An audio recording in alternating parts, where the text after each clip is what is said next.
And let's, I think, Go. oh, We're on. we're on. Okay, great. Jai Well, Baba, everybody. Welcome to the Lord Meher book reading. Namaste from India. We just celebrated Krishna Jayanti a few days back, and we're going to start reading from Lord Meher, page number 25, sorry, 2595. And yeah, so Baba departed for Mount Abu, arriving on Wednesday, 24th September 1947. One of the reasons Baba went to Mount Abu was to rest at the Pleasant Hill station, but as usual, Baba spent more time in contacting the mosques in the area than in relaxing. Baba had originally announced his intention of continuing the present tour to the north, contacting mosques in the Himalayas, but his health was deteriorating. He felt extremely fatigued and strained after the long hours of giving darshan in Surat and being continually on the move, looking for mosques in Gujarat. Moreover, the extreme heat of Baroda and Ahmedabad had a severe ill effect upon his health. Baba therefore decided to return to Pimpalgaon rather than continue the tour. After making mass contacts on the 27th at Mount Abu and at Oria, 9 miles away, on the 29th, Baba and the Mandali descended Mount Abu after contacting a few mosques in the town of Abu Road, boarded a train to Ahmednagar. On the way back, Baba and the men alighted at a station where they had to change trains. Baba was tired and unshaven. His clothes were dirty, and he felt uncomfortable. He took a seat on the platform, and by hand signs began giving instructions to the Mandali about future work. Observing Baba's gestures, a woman asked one of them, "Has he been dumb from birth?" Erich was also exhausted, said in exasperation, "Please do not bother us. Go away." The woman replied, "I have come to help you, not to trouble you. There's a shrine in this town. If you take him there, perhaps he will be able to speak. Many have benefited by the pilgrimage there. We are not seeking any cure," said Erich. "For God's sake, leave us in peace." Shortly, a crowd gathered and began talking about themselves. What a beautiful face! What radiance! The poor man has been speechless since childhood. Why doesn't he go to the tomb? He will surely be helped. Another person stepped forward and told Erich, "Listen to us, brother. Take him to the shrine. You will not regret it. I assure you it will be to his benefit."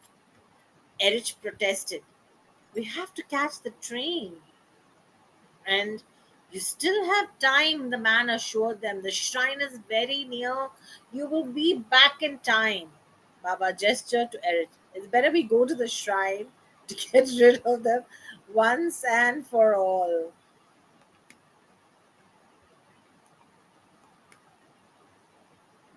Uh-huh.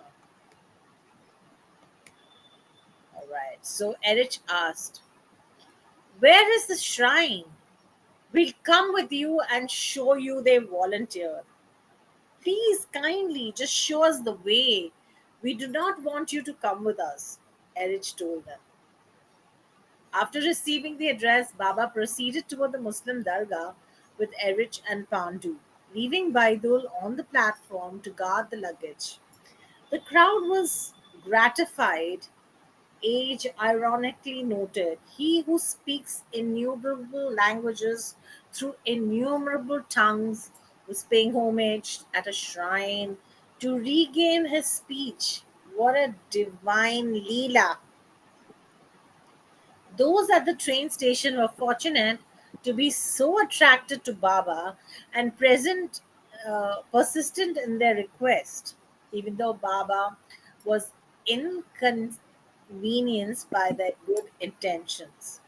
According to prior intentions, Adi Senior met Baba, Pendu, and Baidul at Bombay Central Station when they arrived on the Gujarat Mail at 7:45 a.m. on Wednesday, 1st October 1947.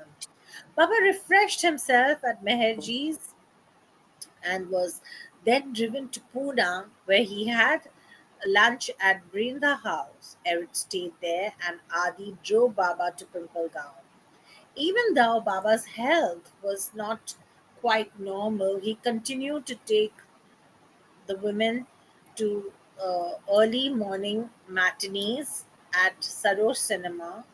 They saw two films there on Saturday, 4th October. As if to compensate for lost work, Baba sent for Ali Shah on the 11th. Adi Sr. brought him from Meherabad.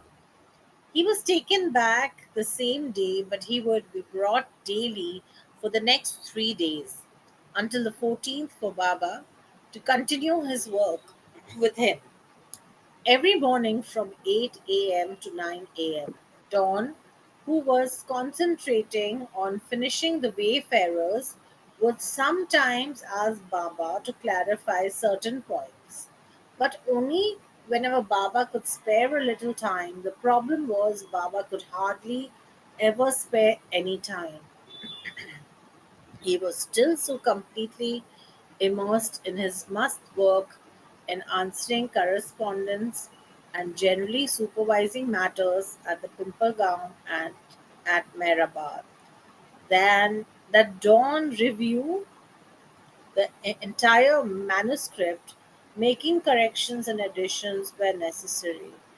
One day during this period, Baba went to Meherabad to meet the Mandali residing there. Deshmukh had come for a visit while sitting in the old mess quarters, which the Mandali still used to sleep in. Deshmukh raised a wary eye toward the dil- sorry, dilapidated ceiling and said, Baba, I'm afraid to sleep here. Any minute the roof will come tumbling down. You should allow the Mandali to repair it. Well, who would like to read next? Rosalie, you want to read next? Yeah. Looking up as if noticing the dilapidated condition of the building for the first time, Baba nodded that he was right. Calling Pendu, Baba asked, how much would you need to fix the ceiling? Pendu, knowing Baba's habit of telling them to pull down one building to use its material for another, replied, Baba, it's quite all right as it is. We do not want it repaired. Baba replied, but the ceiling might fall on you any minute. You might all die. Pendu shrugged. Then we die. Your Nazar is there, nothing will happen. But Baba kept insisting and finally asked Pendu, tell me what you want. Pendu replied, we need a brand new building. This one is too old to be repaired, and besides, we are now so many we need more space, not only for the Mandali, but for visitors as well. All these years we have been staying in buildings much of kuchara, rubbish, trash. We need a puka, solid one now. I'll give you 2,000 rupees, Baba replied, having in mind a building of bamboo sheets and a tin roof. It is all right, Baba. We prefer to stay in the old building, Pendu replied. We like it. Baba offered, all right, I'll give you another 1,000 rupees. Baba offered.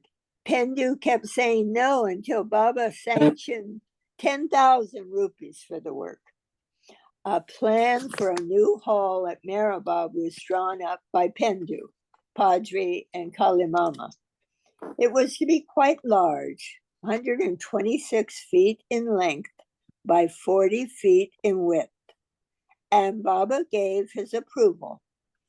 Application for formal permission to build it was submitted to the authorities in Ahmednagar on 26 October 1947, and construction began soon afterward. The building material came from a military auction held at the time.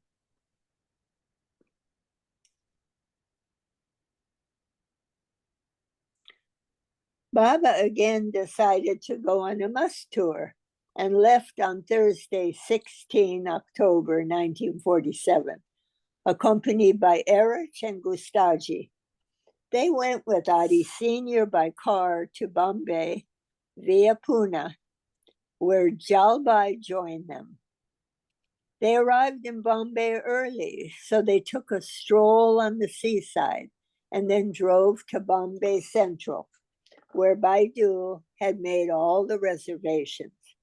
Meherji and Nariman had bought a parcel of food and were waiting to see them off.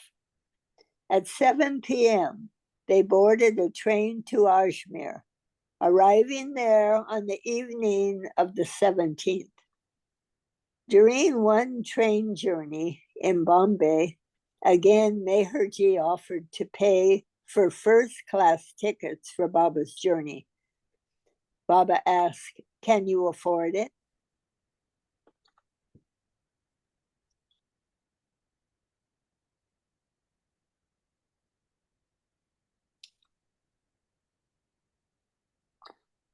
Usually, Baba would travel third class, but this time he agreed. 2 first-class tickets were purchased, and 2 tickets for Baidu and Gustaji in the small servant class compartment, a third-class compartment that adjoined first class for the British Sahibs and the Mem Sahibs servants. At one juncture, a young British couple entered the first class compartment and sat down opposite Baba and Erich. From the time they entered, the woman kept gazing at Baba, who had wrapped his head in a scarf. After a long time, Baba nudged Erich and gestured. Tell her if she has something to say to speak it. Erich smiled at her and said, do you want to ask anything? Do you wish to say something? May I? She said. Erich looked.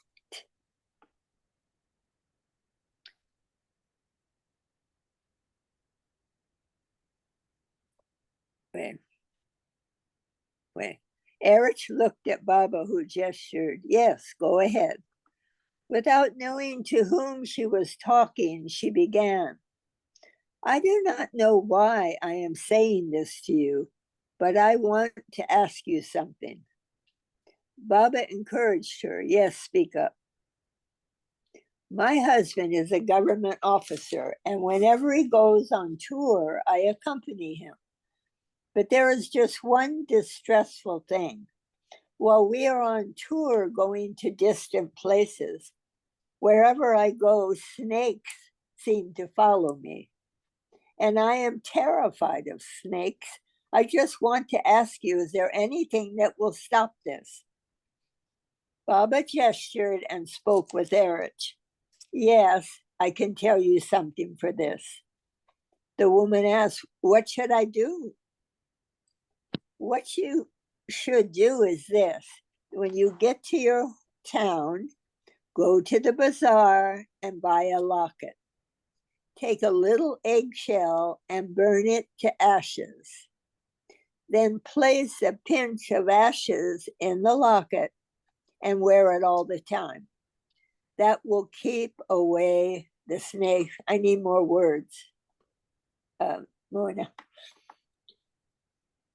That will keep away the snakes.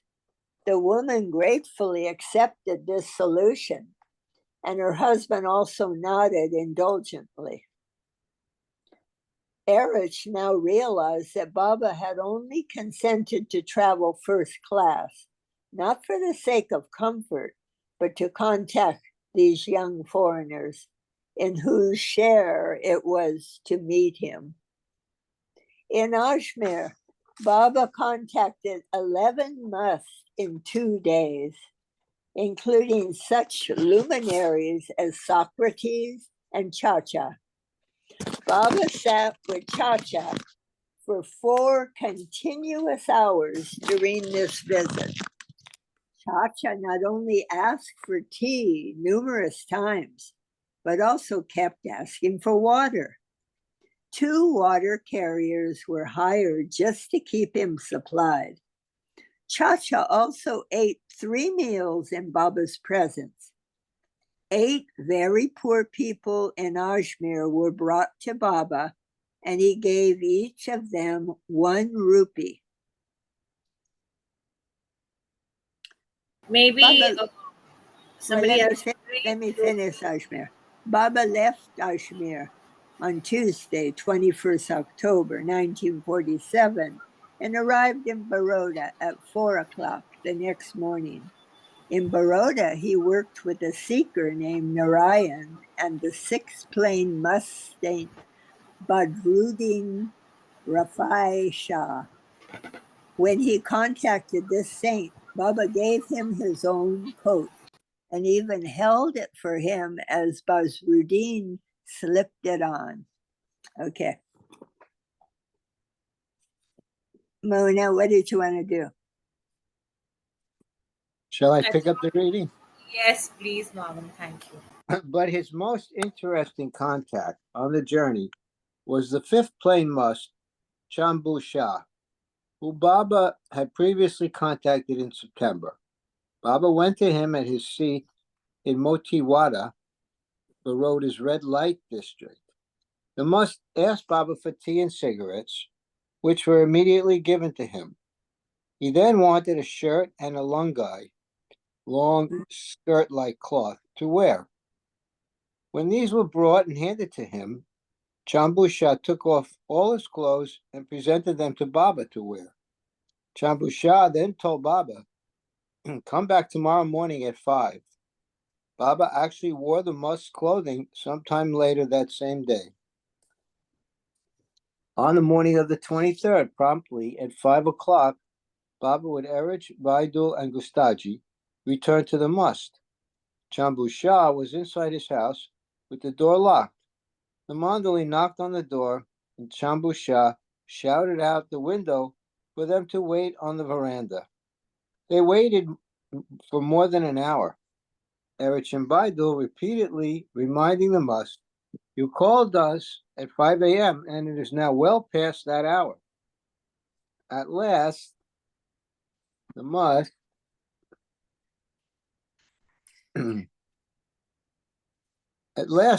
was persuaded to open the door, and Baba entered his abode and sat with him for a while alone. But no sooner was the work concluded than Chambu Shah told Baba to come again at 2 o'clock in the afternoon.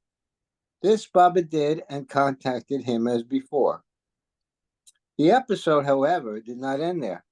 Chambu Shah again requested that Baba come the next morning at 5 a.m. The must's behavior was quite extraordinary. In most instances, musts usually struggled to avoid contact with Meher Baba, but this strange must kept inviting him back. On Friday, October 24th, 1947, Baba again went to see Chambu Shah at 5 a.m.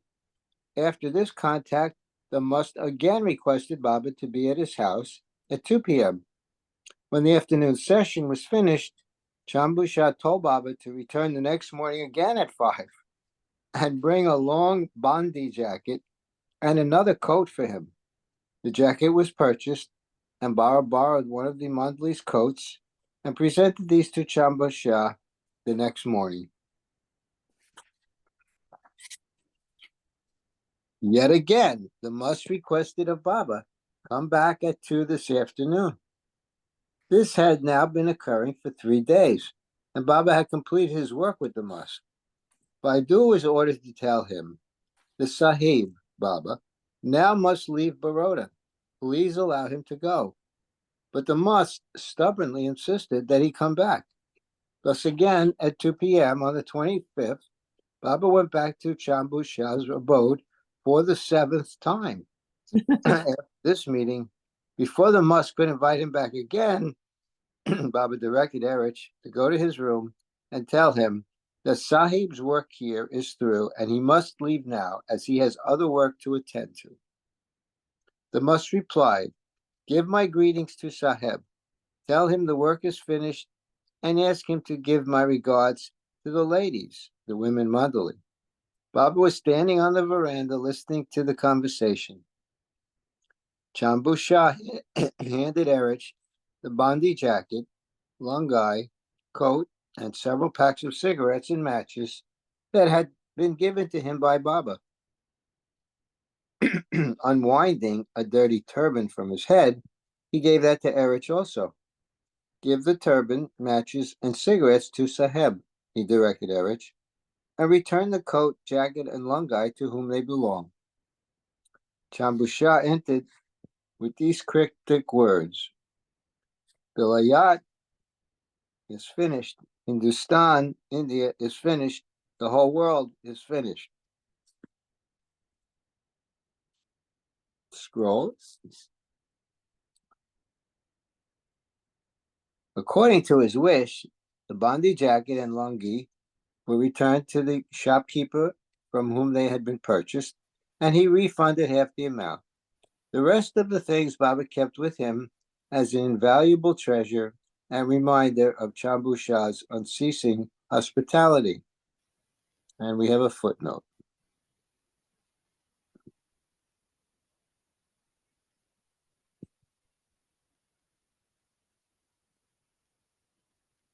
And if you could see it, go ahead and read it. I don't see it.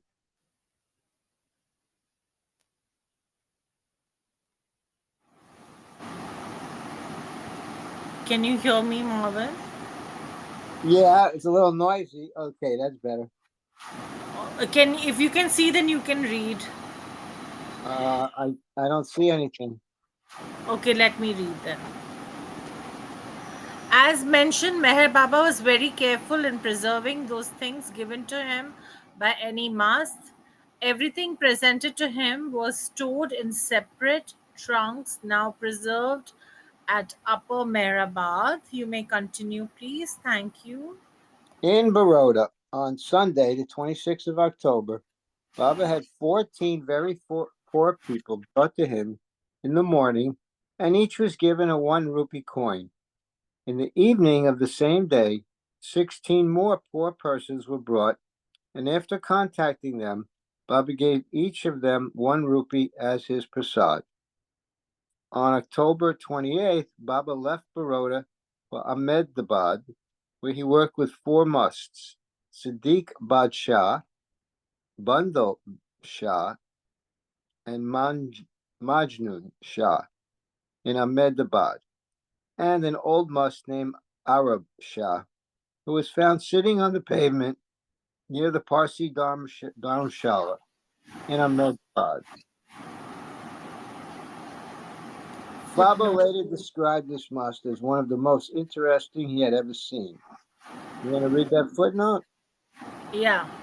2 of the 4 musts in Ahmedabad had been contacted before. Thank you.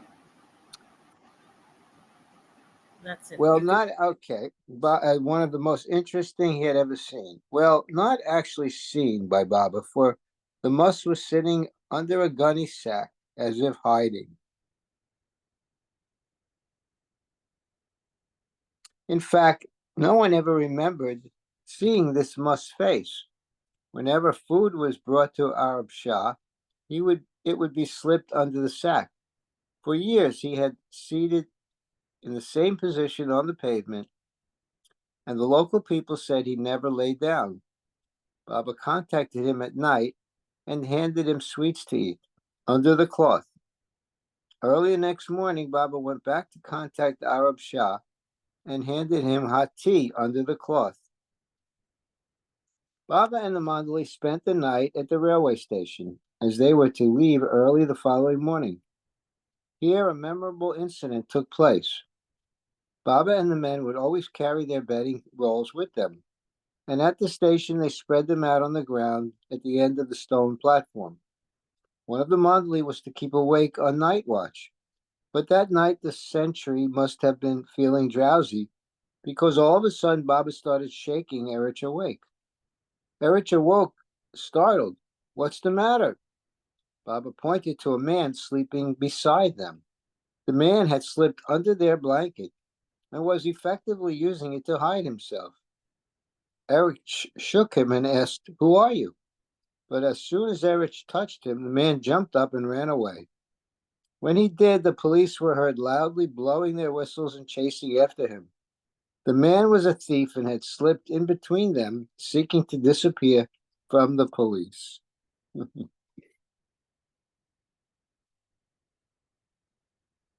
Unknowingly, the thief had sought God's protection, and even if he was later caught, he had already had Baba's shelter. Baba left for Baroda on the morning of Wednesday, October 29th, and another amusing incident occurred on the train. Baba, Baidul, Erich, and Gustaji found themselves in a small third-class compartment, which was empty. Everyone was pleased at this lucky turn of events, as whenever possible, Baba preferred to have the compartment to himself so that he could relax and express himself uninhibitedly through gestures, without being concerned about drawing attention to himself. But unfortunately, just as the train pulled out of the station, a Congress leader stepped in. Baba was not at all pleased to have a stranger in their midst and motioned to Erich to get rid of him. Erich pleaded, "Sir, the next halt is only 10 or 15 minutes away. When it comes, will you please oblige us by finding a seat in another compartment?"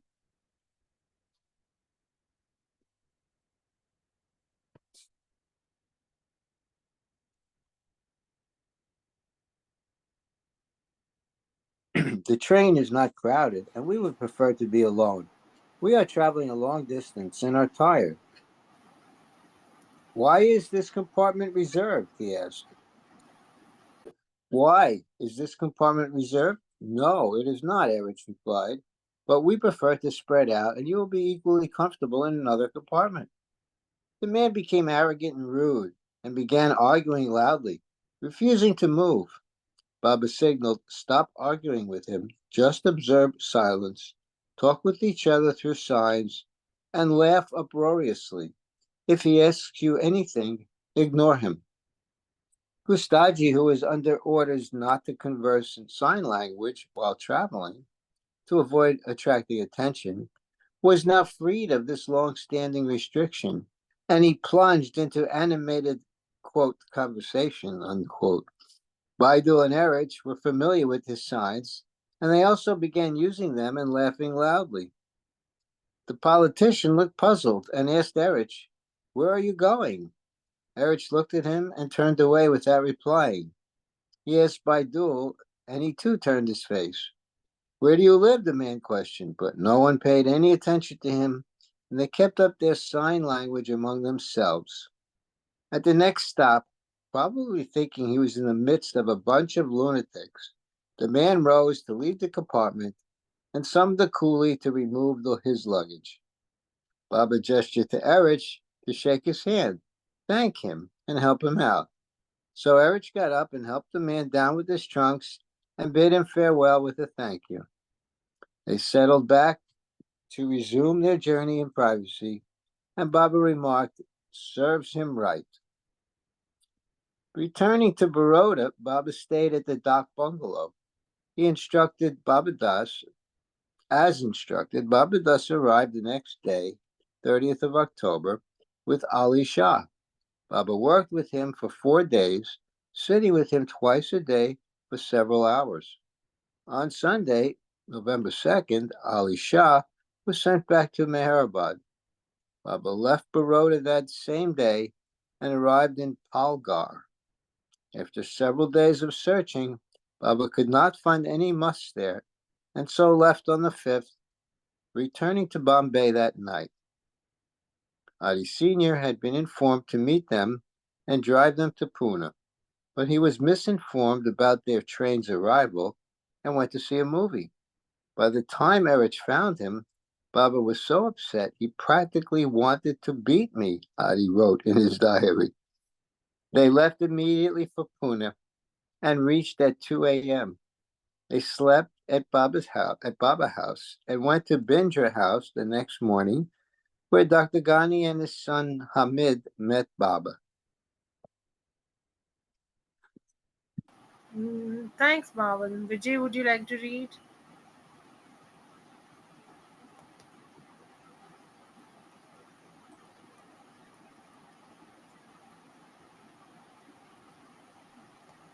Once Baba sent Arich for certain work to Ahmednagar, asking him to return to Pimpalgaon by 7 that evening. When Arich had not returned by that time, Baba became restless. He would send Krishna every 2 minutes to see whether he had arrived. Baba was very uneasy and got angry with Krishna for no apparent reason. Arich had been late in leaving Ahmednagar and was driving swiftly toward Meherazad. On the way, he found the Nala riverbed flooded due to the monsoon rains, and cars and buses were stuck there. Paying no attention to the warnings not to cross the canal, Ares plunged the car through the stream. He managed to drive across, though he got completely soaked. He arrived safely at Marazad, and as soon as he drove in the compound, Baba calmed down. Arach was called, and Baba asked him, "Why are you late?" Arach was weeping. He said, "Baba, I forgot." "Why didn't you forget yourself? Why didn't you forget yourself?" Baba fumed. "Why did you forget my order? If you die, I will have to answer to Papa." Once Baba asked Krishna, "How do you find Arach?" Krishna replied, "He is a very good man." Baba stated, "He is not only very good, he is a gem." While Baba was away on tour, Chandrabhan, the boy who did the shopping in the bazaar, was under Kaka's supervision and refused to listen to Krishna.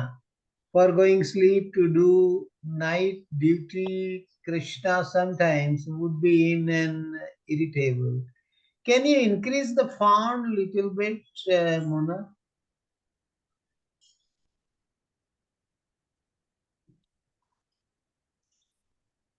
Yeah, fine. Can you turn And the page? scroll. Yes, scroll. Scroll, yeah, please.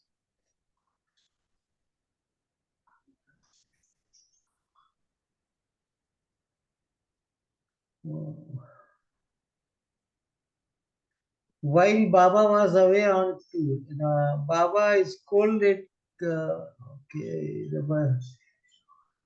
while Baba was away on tour, Chandrabhan, the boy who did the shopping in the bazaar, was under Kaka's supervision and refused to listen to Krishna, foregoing sleep to do night duty. Krishna sometimes would be in an irritable mood.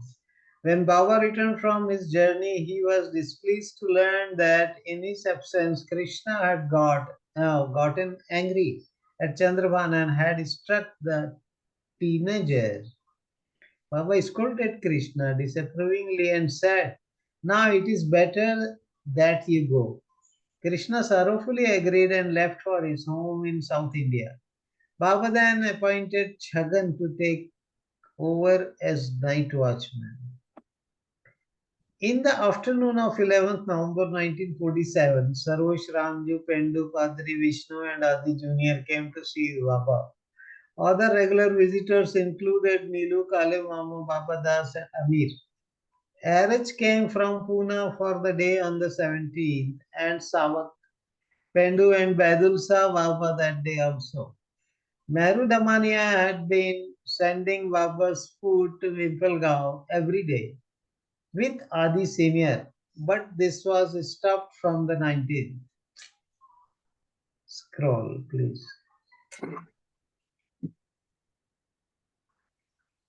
Baba had approved of his brother Adi Jr. remarrying and had even chosen the date.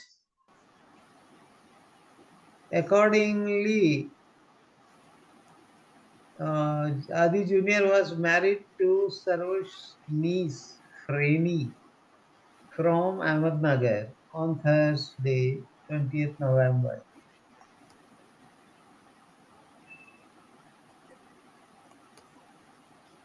The date was significant as in England on the same day in 1947 the future Queen of England, Elizabeth II, was being married to Philip Mountbatten, Duke of Edinburgh. Thank you, Vijayji. Eva, Yeah. would you like to read next? Sure. Baba did not attend the marriage ceremony at the Can you make the font bigger too, please? Thank you. At the Agyari, but called the couple to Kushru quarters before the wedding for his blessings. Adi Sr. drove Baba there at 2 p.m. and he returned to Mehrazad at 5:30 p.m.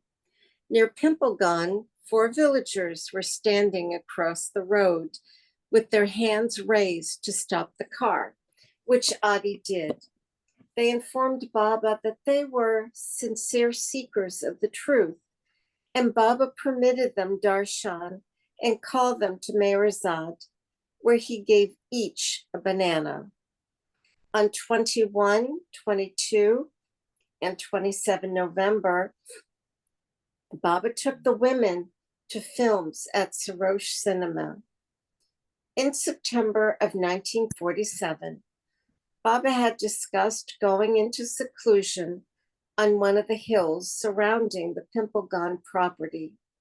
As he indicated, he had special work to finish, which would change world conditions.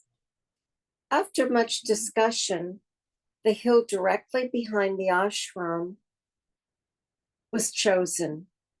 It was called Tembe Hill and was convenient because it was hardly a third of a mile away. It was steep, which made it relatively inaccessible to the local shepherds grazing their goats and cows, so that Baba would be assured of privacy. The only drawback was that Baba wished to have 2 huts erected on the hill, and its uppermost summit was found to be too narrow to support 2 structures. Padri, who was assigned the duty of building the cabins in November, solved the problem by erecting 1 hut for Baba on the top and 1 for Ali Shah on a lower plateau 50 feet below. The huts were small, 10 feet by 12 feet, made of asbestos sheets with Mangalore tile roofs. Steel guy wires held down the sheets against the fierce winds. A tent for the mandali was also pitched opposite the lower cabin. By the end of November, everything on Tembe Hill was mostly ready. Baba went up the hill on Friday, 28 November 1947, with Padri and the primary carpenter cum mason, Mahibub. Baba was so pleased He presented Mahbub with a gold medal. Rao Saheb came that day along with Sarosh and spoke with Baba. 2 days later, on Sunday morning, 30 November, Manek Mehta arrived with 22 members of his mandal, along with Sorab, Vakil of Surat.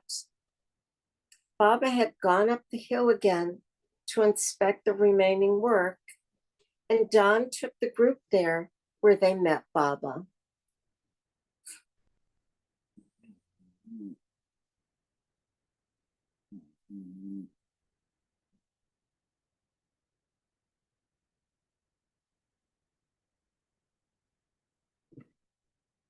Nariman and Meherji had also come and spent the night at Pimplegun. Naroji Dadachanji saw Baba on 1 December, and the next day, Dr. Daulat Singh arrived in Ahmednagar and was taken to Pimplegun on the 3rd. On previous occasions, Daulat Singh had expressed his willingness to give everything to Baba, and Baba was to fulfill his longing, but not in the way he expected. A few months before, Daulat Singh and his family had been forced to flee from Srinagar. Due to the partition of India, there had been several outbreaks of fighting between Hindus and Muslims, and many in Srinagar had been killed. The family had abandoned all their property and possessions and resettled for the time being in Indore, impoverished. But Daulat Singh's love for Baba was unequaled. He was a true resigner. And scroll down, please. He had not come to see Baba for any monetary help, but only for the sake of love. And Baba met him lovingly and told him not to worry. He instructed him to go back to Srinagar and Lahore and try to recover what he could. Then he was to turn over everything to his son at Indore and join Baba for good. Sarosh also arrived on 3 December in a new Buick car for Baba. It had been purchased by Nariman and was delivered to Pumplegun the following day. On Thursday, 4 December 1947, at 6 in the morning, Baba called Adi Sr., Ramju, Datu, Sarosh, and 22 of the Meherabad Mandali to Pimplegun to give final instructions before going into seclusion. He also reiterated the ban on any serious political discussions in the ashram at Meherabad. And scroll down, please. The next morning, Gumai and the other resident women Mandali were taken up the hill. Adi Sr. also brought Pandoba and Madhav Rao a missile to meet Baba after a considerable period of time. Before entering seclusion, Baba took the women to a film at Sarosh Cinema, returning at 4:15. At sunset that evening, Ali Shah was brought from Meherabad and carried up the hill in a chair and installed in the lower cabin. 15 minutes later, Baba walked up the hill. In reverence, the sun bowed to its creator and hid its face behind the veil of the horizon. And scroll down. Oh, and a beautiful, beautiful picture of Baba on the hill. Seclusion Hill, 1947. Baba settled in his cabin and in turns, Erich, Baidul, Kaka, Gustachi, Padre, and Sidhu kept watch outside it. Baba started his special work early the next morning.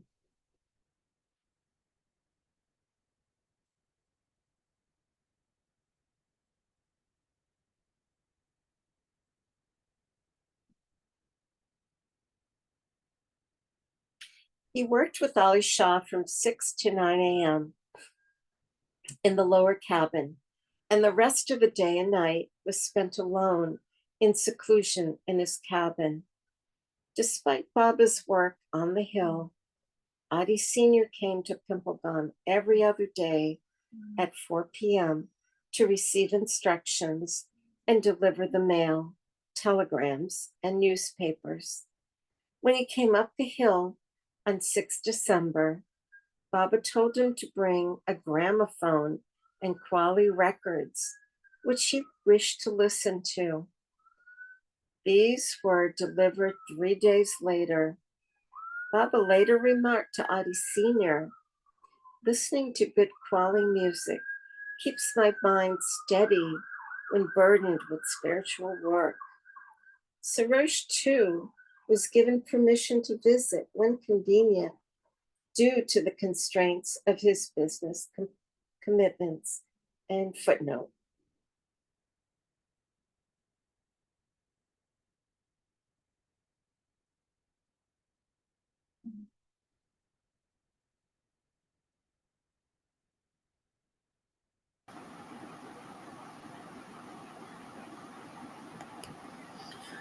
Sarosh has business interests in the Sarosh Motor Works, Sarosh Cinema, Arangaon Cinema, other theatres, a firewood business, and other ventures. He had a reputation as a spendthrift, but according to what Adi Senior noted at the time, Sarosh was one of the chief contributors of money for Baba's cause in the past few years. Meanwhile, at Meherabad, Hindu, the ashram's manager, had his hands full seeing to the needs of each individual of the community's 75 plus members. Daily, he had to send a report of Meherabad news to Pimplegon. Baba was very particular about each person's health. At that time, a local sweeper named Amin S. Syed had allowed his 3 young sons, Amir 14, Vizier 12, and Raja 11, to be kept at Meherabad. Amir had stayed with Baba in Lahore and had been treated there like a prince. Baba again issued strict orders to Pendu to take good care of the boys, and this was being done as well as possible. In addition, Adi Sr. often brought Amir to Meherazad, and Baba even visited the family's home several times in Ahmednagar. On 9 December, the youngest boy, Raja, fell ill with malarial fever, and Pendu duly informed Baba that Murli was treating Raja homeopathically. But on receiving the news, Baba dispatched Adi Sr. to Meherabad with orders to see the child personally and report his condition back to Pimplegon. Pendu informed Adi that Murli was treating Raja and the fever had come down. Adi reported this to Baba, who sent his warning back to Pendu the next day. If anything happens to Raja, I will take your life and you will be doomed forever. Therefore, Pendu had a physician from Ahmednagar summoned, who, after examining the boy, said, "He is quite all right, and there is no need for further treatment." Pendu conveyed this to Baba, who remarked, "Raja should be treated like a Raja, king." Although Raja recovered, the Mandali had to be careful with him and remain attentive to him night and day.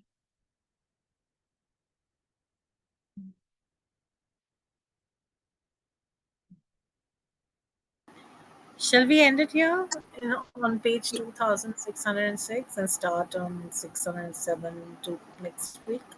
Yeah, I Or, think so. yeah. All right. Let's stop the recording.